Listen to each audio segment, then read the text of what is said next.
Hello everyone, इस video में बात करेंगे बिहार नई शिक्षक भर्ती के लिए साइंस का प्रैक्टिस सेट 4 है। इससे पहले मैंने 3 प्रैक्टिस सेट करा रखे हैं जिसका लिंक आपको डिस्क्रिप्शन में मिल जाएगा। इसके साथ साथ मैंने 5 प्रैक्टिस सेट ईवीएस यानी पर्यावरण के करा रखा है जिसका लिंक आपको डिस्क्रिप्शन में मिल जाएगा। उसके साथ आपको सामान्य अध्ययन की भी क्लासेस डिस्क्रिप्शन में मिल जाएंगी, आप डिस्क्रिप्शन जरूर चेक करिएगा। तो आइए चलते हैं, ये साइंस का प्रैक्टिस सेट 4 डिस्कस करते हैं। सबसे पहला क्वेश्चन है आपका यहाँ पे, उष्मा का एसआई मात्रक होता है। पहला है जूल, दूसरा है अर्ग, तीसरा है कैलोरी, चौथा है वॉट। तो यहाँ पे राइट आंसर हो जाएगा आपका जूल। जो उष्मा का एसआई मात्रक क्या होता है, जूल होता है। सेकंड क्वेश्चन देखेंगे यहाँ पे। सेकंड क्वेश्चन में दिया गया है, सेकंड में दिया गया है, यदि पी एफ तथा ए क्रमशः दाब, बल तथा क्षेत्रफल को प्रदर्शित करते हैं तो क्या मतलब इसमें से कौन सा ऑप्शन सही रहेगा। तो आपको पता होगा प्रेशर इक्वल्स टू क्या होता है, एफ बाई ए, यानी कि फोर्स पर अप्लाइड पर यूनिट एरिया, एकांक क्षेत्रफल पर लगने वाला बल, यानी कि राइट आंसर सेकंड हो जाएगा, P equals to F by A, बल बटा क्षेत्रफल। ठीक, नेक्स्ट क्वेश्चन। इसमें दिया गया है कि यदि 5 सेकंड में एक वस्तु का संवेग 10 मात्रक से बढ़ करके 25 मात्रक हो जाए तो इस पर कार्यरत बल। तो याद रखिएगा यहाँ पे टाइम जो यहाँ पे डेल टी के फॉर्म में लिया जाता है, del t equals to 5 second दिया है।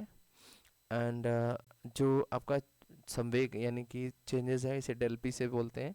तो ये बाद में क्या है, P two minus P one हो जाता है, यानी कि 25 माइनस 10, तो ये हो जाएगा 15 यूनिट यानी मात्रक। ठीक, तो यहाँ से अगर हमें पूछा जा रहा है कि कार्यरत बल, कार्यबल यानी कि डेल एफ बोल सकते हैं यहाँ पे, या एफ इक्वल्स टू हो जाता है del P upon del T. तो डेल पी हमारा क्या है 15 और डेल टी क्या है 5, 5 3 जा 15, यानी कि हमारा आंसर आ गया 3 मात्रक यानी 3 यूनिट बोल सकते हो। आपका राइट आंसर थर्ड हो जाएगा। क्लियर है। नेक्स्ट क्वेश्चन देखेंगे यहाँ पे। अगला क्वेश्चन दिया गया है, यहाँ पे दिया खाना बनाने के बर्तन में अभ्रक का उपयोग होता है क्योंकि यह उष्मा का सुचालक होता है किंतु विद्युत का कुचालक। दूसरा है उष्मा का सुचालक होता है किंतु विद्युत का सुचालक। तीसरा है उष्मा तथा विद्युत दोनों का सुचालक, उष्मा तथा विद्युत दोनों का कुचालक। तो यहाँ पे जो राइट आंसर होगा आपका फर्स्ट हो जाएगा। जो अभ्रक होता है ये उष्मा का सुचालक होता है किंतु विद्युत का कुचालक होता है। क्लियर है। नेक्स्ट क्वेश्चन यहाँ पे और दिया गया है, पृथ्वी के चुंबकीय ध्रुव पर नमन कोण होता है। पहला ऑप्शन है 0 डिग्री, दूसरा है 45, तीसरा है 90, चौथा है 135। तो पृथ्वी के चुंबकीय ध्रुव पर जो नमन कोण होता है यानी कि इसे बोलते हैं magnetic angle of dip at a magnetic pole of the earth. तो इसका जो एंगल होता है ये होता है आपका 90। क्लियर है। नेक्स्ट क्वेश्चन इसमें दिया गया है, 10 मीटर लंबाई के ध्वनि तरंगों में 20 संपीड़न यानी इसे बोलते हैं कंप्रेशन बोलते हैं, तथा 20 विरलन यानी कि रिफ्रैक्शन बोलते हैं इसे। ठीक, तो तरंगों का तरंग दैर्ध्य होगा। तो यहाँ पे देखिए 10 मीटर लंबाई में, तो इसके लिए ध्यान रखिएगा एक संपीड़न तथा एक विरलन, मतलब अगर एक संपीड़न हो और एक विरलन हो तो ये मिला करके क्या बोला जाता है, एक तरंग हो जाती है। क्या होती है, एक तरंग, मतलब कि एक संपीड़न प्लस एक विरलन मिला के क्या हो जाता है, एक तरंग होता है। तो ऐसे कितने यहाँ पे 20 संपीड़न तथा 20 विरलन है तो टोटल कितने हो जाएंगे, तो 20 संपीड़न है तथा 20 विरलन है तो ये कितने तरंग बन जाएंगे, 20 तरंग हो जाएगी। ठीक है, तो 20 तरंग हो जाएगी। तो एक तरंग के लिए एक लेमडा होता है, तो 20 तरंग के लिए क्या हो जाएगा 20 लेमडा इक्वल्स टू टोटल। और यहाँ पे आप मैं बता दूं आपका जो संपीड़न तथा विरलन होता है ये लेमडा के बराबर होता है। तो एक बार में तो एक लेमडा, तो 20 बार है तो 20 लेमडा, और ये टोटल लेंथ के बराबर ही होता है। तो यहाँ पे टोटल लेंथ कितना है 10 मीटर है। ठीक है, तो ये हो जाएगा, मैं यहाँ पे कर दे रहा हूँ 20 लेमडा इक्वल्स टू, आंसर आपका सेंटीमीटर में दिया है तो इसको मैं सेंटीमीटर में बदल ले रहा हूँ, 10 इंटू 100 हो जाएगा। तो एक जीरो तो यहाँ से कैंसिल कर दो और ये हो जाएगा 2 5 से, तो लेमडा इक्वल्स टू क्या हो गया 50 सेंटीमीटर। आपका राइट आंसर सेकंड हो जाएगा। क्लियर है। फिर इसके बाद देखते हैं नेक्स्ट क्वेश्चन। इसमें दिया कि यदि पानी तथा कांच के परम अपवर्तनांक क्रमशः 4/3 तथा 3/2 हो तो पानी के सापेक्ष कांच का अपवर्तनांक। तो यहाँ पे याद रखिएगा ये फॉर्मूला होता है ना NW, यानी कि वाटर का दिया है 4/3, एन ग्लास का दिया है 3/2। तो पूछ रहा है कि पानी के सापेक्ष कांच का अपवर्तनांक। पानी के सापेक्ष, तो NGW पानी के सापेक्ष पूछ रहे हैं तो ये हो जाता है NG/NW, ये फार्मूला होता है, ठीक है। तो NG की वैल्यू क्या है, NG की वैल्यू है 3/2 अपॉन 4/3, तो ये 3 जाएगा 9 हो जाएगा, 4 2 जाए 8, तो 9/8 आपका राइट आंसर सेकेंड ही हो जाएगा, ठीक है। 126 का सेकेंड। नेक्स्ट क्वेश्चन है, घरेलू वायरिंग में भूतार का रंग कैसा होता है, लाल, हरा, काला, सफ़ेद। तो जो देखिए यहाँ पे यानी कि हाउस होल्डिंग वायरिंग में जो colour of the earth wire आपको पता होगा, जो अर्थ वायर होता है इसका जो कलर होता है ये आपका काला होता है, ठीक है। 120 काला, हरा, यहाँ पे देखिए दिया गया है कि देखिए ये जो बेस्ड होता है, मैं एक बार और शायद आंसर इसमें, ये बेस्ड होता है आपका RGB पे, ठीक। RGB जो होता है, ये जो R होता है यानी रेड कलर होता है, और G फॉर ग्रीन कलर होता है, और B फॉर ब्लैक हो जाता है यहाँ पे। तो रेड कलर जो होता है ये फेस को रिप्रेजेंट करता है, किसको रिप्रेजेंट करता है, फेस को रिप्रेजेंट करता है, ठीक। और जो ग्रीन है ये होता है आपका अर्थ वायर, और जो ब्लैक है ये होता है न्यूट्रल, ठीक। तो यहाँ पे जो अर्थ वायर है ये आपका ग्रीन, देखिए यहाँ पे बोला है ना अर्थ वायर, तो अर्थ वायर कौन सा ये होता है, तो ये ग्रीन कलर हो जाएगा, तो यानी कि सेकेंड ऑप्शन राइट हो जाएगा, क्लियर है। फिर नेक्स्ट क्वेश्चन बिल्कुल आसान है, किरचॉफ का धारा संबंधी नियम किसके संरक्षण पर आधारित है, ये 12th क्लास में है किरचॉफ का नियम, ठीक है। तो मैंने बताया था कुछ लेवल आपके 11th-12th के भी रहेंगे 6 to 8 में, ठीक है। तो ये किस पे डिपेंड होता है, ये आवेश पे डिपेंड होता है, राइट आंसर थर्ड हो जाएगा।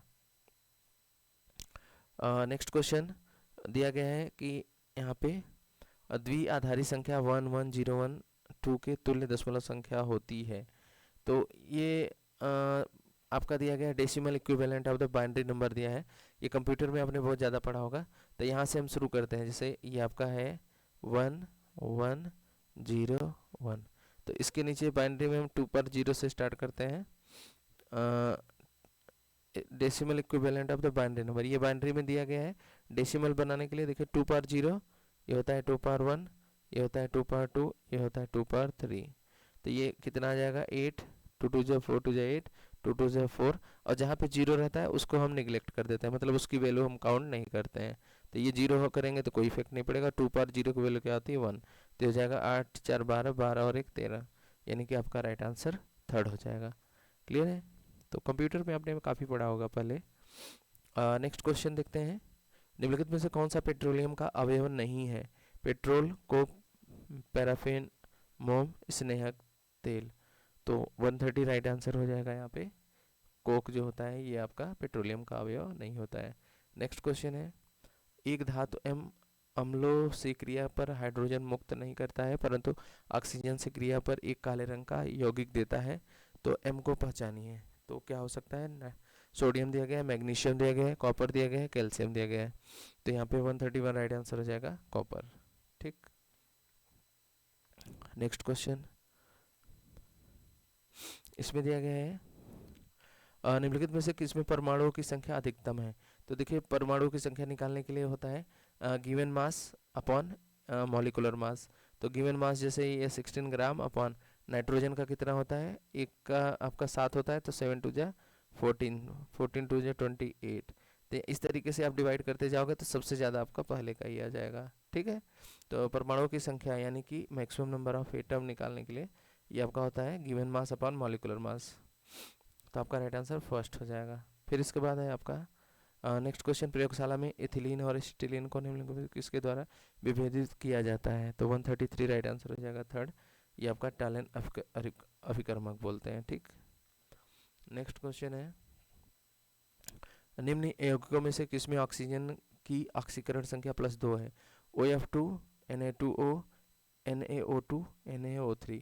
तो याद रखिएगा ऑक्सीकरण संख्या में थोड़ा ध्यान रखनी पड़ती है, तो यहाँ पे OF2 का अगर हम निकालेंगे ऑक्सीकरण संख्या, तो इसके लिए देखिए ऑक्सीजन को जिसका निकालते हैं उसका X ले लेते हैं, और ये 2 नंबर में कोई 2 लगा है तो 2 लेते हैं, इंटू अब यहाँ पे जो f है इसका ऑक्सीकरण -1 होता है, ये चीज़ें हमें याद रखनी पड़ती हैं। तो ये बराबर 0 हो जाएगा, तो x - 2 बराबर हो जाएगा 0 और x बराबर 2 हो जाएगा। तो राइट आंसर यहाँ पे फर्स्ट हो जाएगा कि OF2 में ऑक्सीजन की ऑक्सीकरण संख्या क्या होगी, +2 होगी। नेक्स्ट क्वेश्चन है, प्राकृतिक रबर का एक लक होता है। पहला है नियोप्रीन, दूसरा है आइसोप्रीन, तीसरा है टेरिलिन और चौथा है आर्लॉन। तो यहाँ पे जो आपका राइट आंसर होगा, प्राकृतिक रबर का एक लक जो होता है आइसोप्रीन होता है। ठीक, नेक्स्ट क्वेश्चन है, सर्वाधिक क्वथनांक वाला यौगिक एन-पेंटेन, आइसोपेंटेन, नियोपेंटेन, आइसोब्यूटेन। तो यहाँ पे हो जाएगा एन-पेंटेन, आपका राइट आंसर हो जाएगा। ठीक, फिर इसके बाद यहाँ पे देखते हैं, यहाँ पे दिया गया है कि एरोमेटिक यौगिक के अणुओं में पाई इलेक्ट्रॉनों की संख्या होती है 4n, 4n+1, 4n+2, 2n+4। तो ये आपका एरोमेटिक यौगिकों में पाई इलेक्ट्रॉनों की संख्या जो होती है 4n+2 के बराबर होती है। क्लियर है। नेक्स्ट क्वेश्चन है, रदरफोर्ड ने अल्फा कण प्रकीर्णन प्रयोग के परिणाम स्वरूप खोज किया गया। तो ये बिल्कुल आसान क्वेश्चन है, किसमें इसके बारे में क्या था, प्रोटॉन का, परमाणु के नाभिक का, इलेक्ट्रॉन का, परमाणु द्रव्यमान का। तो यहाँ पे परमाणु के नाभिक की खोज हुई थी। ठीक है, नेक्स्ट क्वेश्चन, इसमें दिया गया है, निम्नलिखित में से कौन सा एक विषमांगी मिश्रण नहीं है, हवा, दूध, धुआं, जेली। तो आपका राइट आंसर फर्स्ट हो जाएगा। नेक्स्ट है, यहाँ पे नेक्स्ट क्वेश्चन में दिया गया है कि रेशम पालन क्या कहलाता है, एपीकल्चर, पीसीकल्चर, सेरिकल्चर, एग्रीकल्चर। तो यहाँ पे 140 राइट आंसर हो जाएगा, थर्ड सेरिकल्चर। फिर इसके बाद है, प्रोटिस्टा जगत में संबंध रखने वाले समस्त जुधारी होते हैं, एक कोशिकी तथा यूकैरियोटिक, एक कोशिकी तथा प्रोकैरियोटिक, बहुकोशिकी तथा प्रोकैरियोटिक और बहुकोशिकी तथा यूकैरियोटिक। तो यहाँ पे 141 राइट आंसर आपका फर्स्ट हो जाएगा। जो प्रोटिस्टा जगत के संबंध रखने वाले समस्त जीवधारी होते हैं वो आपका यूनिसेलुलर यानी कि एक कोशिकीय होता है तथा यूकैरियोटिक होता है। क्लियर है।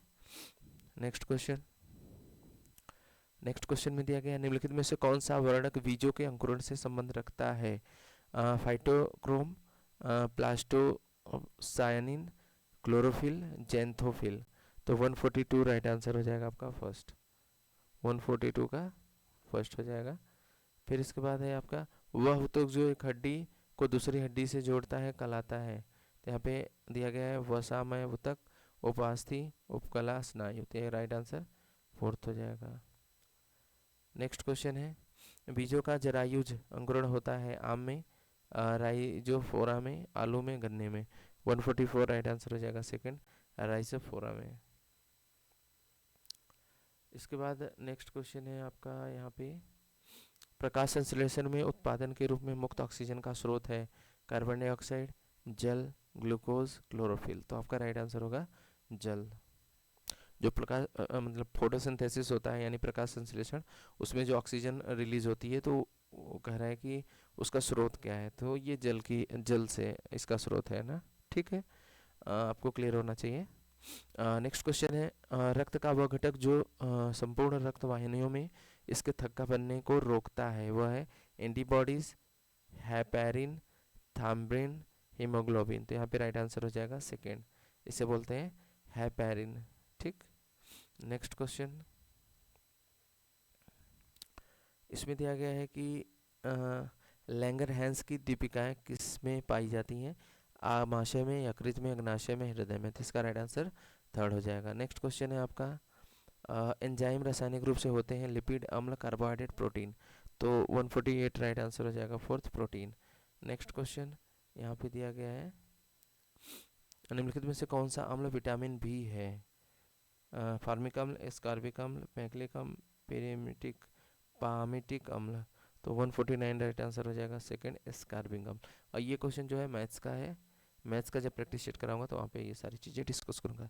तो ये था ईवीएस का साइंस का प्रैक्टिस सेट 4 था। ठीक है, इससे पहले मैंने बताया कि ईवीएस और एसएसटी यानी कि सामान्य अध्ययन के अगर प्रैक्टिस सेट देखना चाहते हो तो आप डिस्क्रिप्शन में, सामान्य अध्ययन के कुछ टॉपिक वाइज हैं तो आप देख सकते हैं, या फिर सिलेबस या जिससे बिहार शिक्षक भर्ती से रिलेटेड जो भी इन्फॉर्मेशन लेनी है आप डिस्क्रिप्शन जरूर चेक करिएगा, वहाँ पे आपको नई नई इन्फॉर्मेशन जरूर मिलेगी। ठीक है, वीडियो कैसा लगा, वीडियो पसंद आया तो लाइक करिएगा और चैनल को सब्सक्राइब करिए। Thank you for watching.